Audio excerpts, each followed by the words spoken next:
প্রায় 100 টাকার মতো খরচ করে আমি দোকানের মতো সেম টু সেম অথবা বলতে পারেন তার থেকেও বেশি মজাদার এই ম্যাঙ্গো আইসক্রিম বাসাতে বানিয়ে ফেলেছি। আপনারাও চাইলে বাসাতে খুবই অল্প কিছু উপকরণে আর অল্প কিছু টাকা খরচ করে এমন মজাদার ম্যাঙ্গো আইসক্রিম বানিয়ে ফেলতে পারবেন। আসসালামু আলাইকুম, ওয়েলকাম পান্নাস ওয়ার্ল্ডের আরো একটি নতুন রেসিপিতে। প্রথমে আমি নিয়ে নিব একটি পাকা আম। খোসা ছাড়াতে হবে না, দুপাশ থেকে এভাবে করে স্লাইস কেটে নিবেন আর আমের মাঝে এভাবে করে দাগ কেটে দিবেন ছুরি দিয়ে, তাহলে আম ছাড়াতে একদমই সহজ হয়ে যাবে।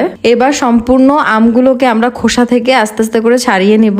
এই যে আমি সবগুলো আমকে খোসা ছাড়িয়ে নিয়েছি। এবার একটি ব্লেন্ডার জারের মধ্যে আমগুলোকে ভালোভাবে ফাইনলি ব্লেন্ড করে নিব, যাতে কোনো লাম্পস না থাকে সেদিকে খেয়াল রাখবেন। তো অবশ্যই একদমই ফাইনলি ব্লেন্ড করে নিবেন।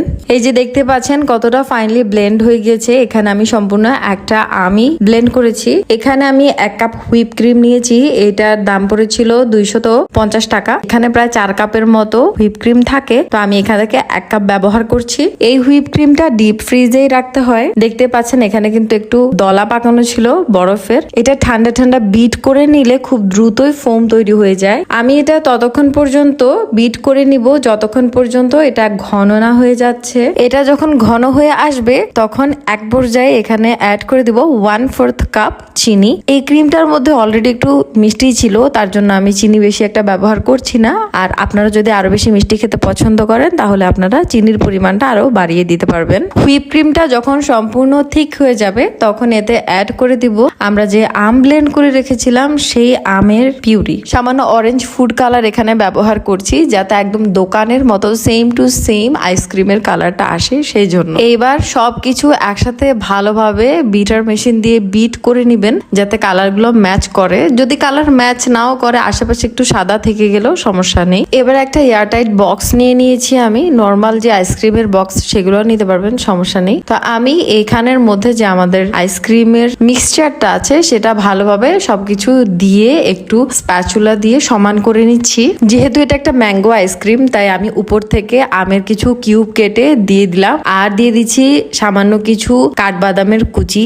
একটু খেতেও ভালো লাগবে তার জন্য দিয়ে দিলাম। একটু এগুলো হালকা হাতে আমি চেপে দিচ্ছি আইসক্রিমের ভেতরে। সামান্য একটু ক্লিনজ ওয়ার্প দিয়ে আইসক্রিমের উপরে একটু চেপে চেপে দিবেন, যাতে কোনো ক্রিস্টাল এখানে না জমে, অর্থাৎ কোনো বরফের লেয়ার যেন চলে না আসে আর এটা যেন একদমই ময়েস্ট থাকে। সেজন্য এটা দিয়ে এর উপরে আমি বক্সের ঢাকনা বেঁধে এটাকে ডিপ ফ্রিজে রেখে দিব মিনিমাম 8 থেকে 12 ঘন্টার জন্য।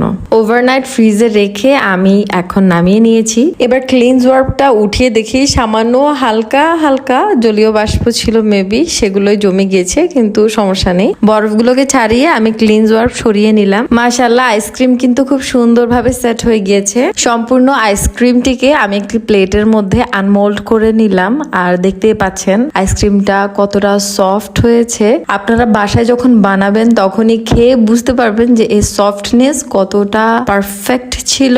একদমই দোকানের আইসক্রিমের মতোই ছিল। মাশাআল্লাহ করে আমার বাচ্চারা তো বলছিল যে দোকানের আইসক্রিম থেকেও নাকি অনেক গুণ বেশি মজাদার। আর সব থেকে মজার জিনিস হচ্ছে এই আইসক্রিমে আমি কিন্তু কোনো ম্যাঙ্গো ফ্লেভারে দিইনি, একদমই বাসায় হেলদি ভাবে আমি আমের যে ফ্লেভার সেটা অ্যাড করেছি।